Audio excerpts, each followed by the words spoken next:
Hola, un saludo cordial para todos. Hoy presentamos nuestro primer avance con el ensayo titulado El currículo frente a los retos actuales, la incorporación de saberes ancestrales como innovación curricular para la comprensión lectora en la institución educativa etnoeducativa Guarrarradí.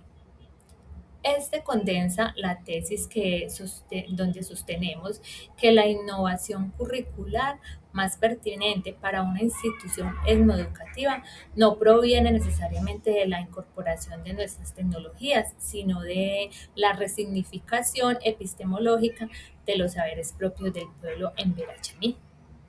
Los integrantes de este equipo de trabajo son Brígida Mena Machado, Edison Giraldo Posada, Elkin Garcés Carreño y Zuleima Ospinayay.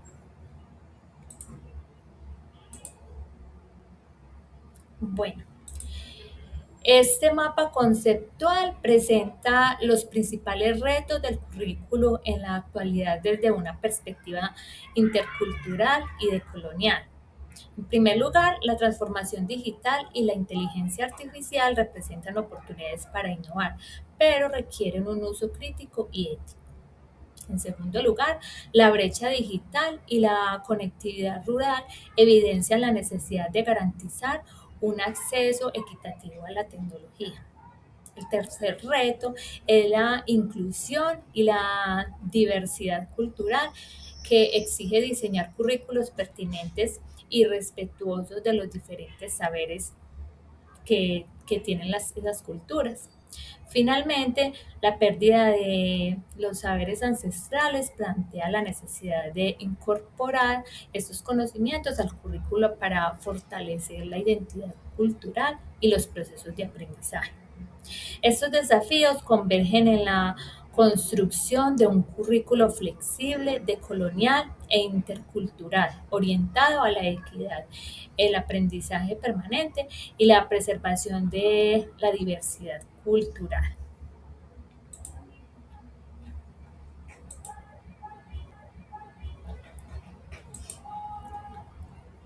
El contexto empírico de esta investigación es en el resguardo indígena de Suratena, en el municipio de Marsella, Risaralda, Colombia, donde habitan 1.388 personas de la etnia en Verachamí. Allí opera la institución educativa etnoeducativa Huarraradí, que combina el modelo pedagógico de escuela nueva con el sistema de educación indígena propio, el CEI. El proyecto educativo comunitario de esta institución formula una crítica que resalta, a nuestro juicio, de enorme necesidad teórica. Arroja que las pruebas estandarizadas tipo ICFES evalúan a los estudiantes indígenas desde los parámetros de la cultura dominante, desconociendo sus valores, su lengua y sus propias formas de pensar. A esto se suma una historia de deserción escolar asociada a la discriminación racial y a la pérdida de identidad cultural. De este diagnóstico surge la pregunta que estructura el proyecto. ¿Puede la incorporación curricular de los saberes ancestrales del pueblo en Verá constituirse en una estrategia legítima y pedagógicamente eficaz para fortalecer la comprensión lectora?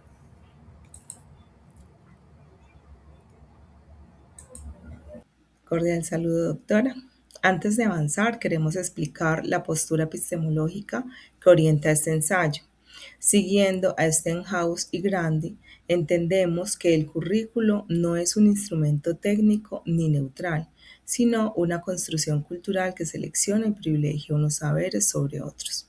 Desde una mirada retomada desde el giro decolonial latinoamericano, representada por Freire, Catherine Howells y Boaventura de Sosa Santos, estos autores permiten comprender que incorporar los saberes ancestrales no significa agregarlos como un elemento decorativo del currículo oficial. Eso sería lo que Fidel Tubino denominaría interculturalidad funcional. Lo que se propone Es una interculturalidad crítica, capaz de transformar la manera en que se construye el conocimiento escolar. Así, la cosmovisión en Vera, incluyendo figuras como Carabagí y el Jaibaná, debe reconocerse como una fuente legítima de saberes y no simplemente como una expresión folclórica.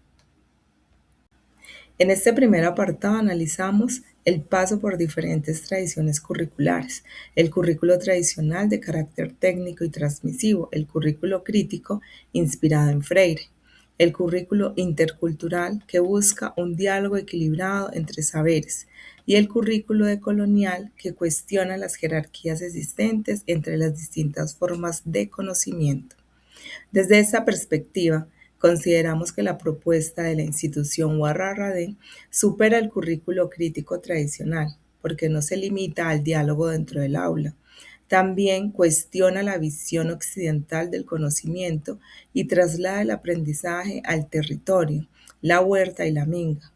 Así, la relación entre interculturalidad y decolonialidad no representa una debilidad, sino una oportunidad para construir la innovación curricular que plantea este ensayo. Aprendizaje permanente, identidad y flexibilidad curricular. El segundo y tercer apartado abordan de manera articulada el aprendizaje permanente y la flexibilidad curricular. El PEC define la educación propia como un proceso que se adquiere literalmente desde antes del nacimiento hasta la muerte, lo cual coincide con las formulaciones internacionales del lifelong learning, aunque con una diferencia epistemológica sustancial. Mientras el aprendizaje permanente occidental se orienta a la empleabilidad, el Envera se orienta a la pervivencia cultural. De acuerdo a Bárbara Rogoff, quien afirma que la identidad cultural no es solo un imperativo ético de reconocimiento, sino una condición cognitiva y motivacional del aprendizaje mismo. En cuanto a la flexibilidad curricular, esta no es una opción metodológica entre otras, sino una necesidad estructural. Como ejemplo de ello, en la economía cafetera de la región, la cual esta obligó a negociar un calendario académico especial, articulado con el modelo de escuela nueva y con la aceleración del aprendizaje. Sin embargo, hay un riesgo que esta flexibilidad se limite a la gestión del tiempo sin alcanzar una verdadera flexibilización epistemológica de los contenidos. Retos actuales del currículo. El cuarto apartado analiza 4 retos que interpelan hoy al currículo de instituciones etnoeducativas. La inteligencia artificial y la transformación digital constituyen un reto de doble filo. Pueden documentar y revitalizar la lengua en Vera Chami, pero también corren el riesgo de homogeneizar los referentes culturales de los estudiantes indígenas. A esto se suma la brecha de conectividad rural, que es un reto material antes que pedagógico. La inclusión, por su parte, exige superar el enfoque asimilacionista que el propio PEC denuncia históricamente. Y de manera más urgente está la pérdida de saberes ancestrales.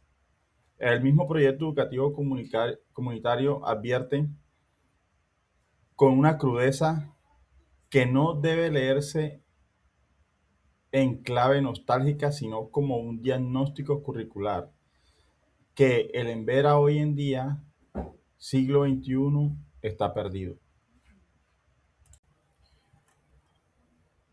Resiliencia educativa. El quinto apartado formula una pregunta deliberadamente inquietante. ¿Estamos preparados para otra emergencia educativa? El PET documenta que el cambio climático ya ha alterado el calendario ancestral agrícola, generando retrasos organizativos en la comunidad. A esto se le suma la el aprendizaje institucional dejado por la pandemia del COVID-19 en contextos rurales e indígenas aquí en Colombia. De acuerdo a Juan Casasus, la resiliencia educativa institucional depende menos de los recursos disponibles que de la densidad del tejido comunitario que sostiene la escuela. Y en este sentido, podemos decir que se posee un capital comunitario considerable. Están los cabildos, comités, microcentros rurales, aunque no están sistematizados para tomar una estrategia explícita ante el riesgo persistente. Tenemos que hay un punto crítico y es que se cuenta con 16 docentes bilingües en primaria, pero solo 2 de ellos tienen título de licenciatura.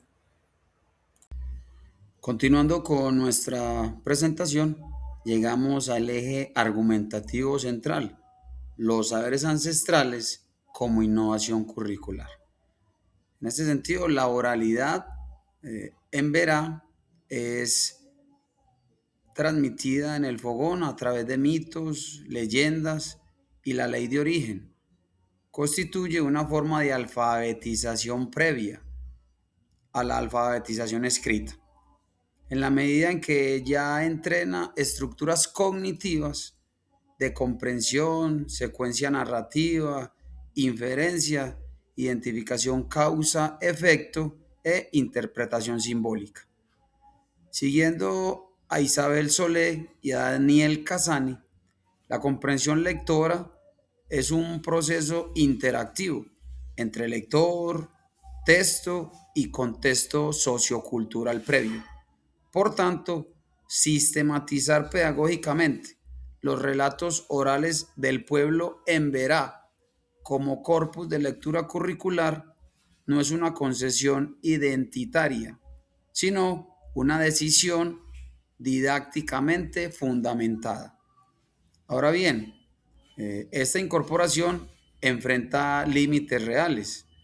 Existe el riesgo de folclorización, es decir, reducir los saberes ancestrales a una unidad temática, decorativa, sin transformar la estructura profunda del currículo. Existe una limitación de capacidad instalada, evidenciada en la escasa formación docente y la ausencia de materiales sistematizados en lengua propia. Además, existe una tensión no resuelta entre el privilegio pedagógico de la oralidad en los primeros grados y la necesaria transición hacia la comprensión de textos escritos formales. A modo de cierre, se sostienen 3 conclusiones. La primera, el currículo de una institución etnoeducativa como Guarará enfrenta retos: inteligencia artificial, brecha digital, cambio climático, pérdida de saberes, que exigen una transformación estructural y no un simple ajuste técnico. Como segunda conclusión, la innovación curricular aporta, ante todo, un desplazamiento del lugar de enunciación del conocimiento escolar, que deja de ser exclusivamente el aula para incorporar el territorio, el fogón y la palabra de los mayores como espacios legítimos de construcción de saberes. Y una tercera conclusión es el potencial de los saberes ancestrales para fortalecer la comprensión lectora es considerable, pero no automático. Depende de que su incorporación evite la folclorización y se sostenga institucionalmente mediante la sistematización de un corpus de relatos orales, la formación docente continua y una evaluación culturalmente pertinente que transcienda la dependencia exclusiva de instrumentos estandarizados como el ICFES. Estas son nuestras referencias. Este primer avance conceptual constituye la plataforma teórica desde la cual se documentará en la fase empírica de esta investigación el impacto real de estrategias de comprensión lectora fundamentadas en los saberes ancestrales del pueblo Emberachamí, en la institución educativa Educativa Huarrará Di. Por toda su atención, muchas gracias.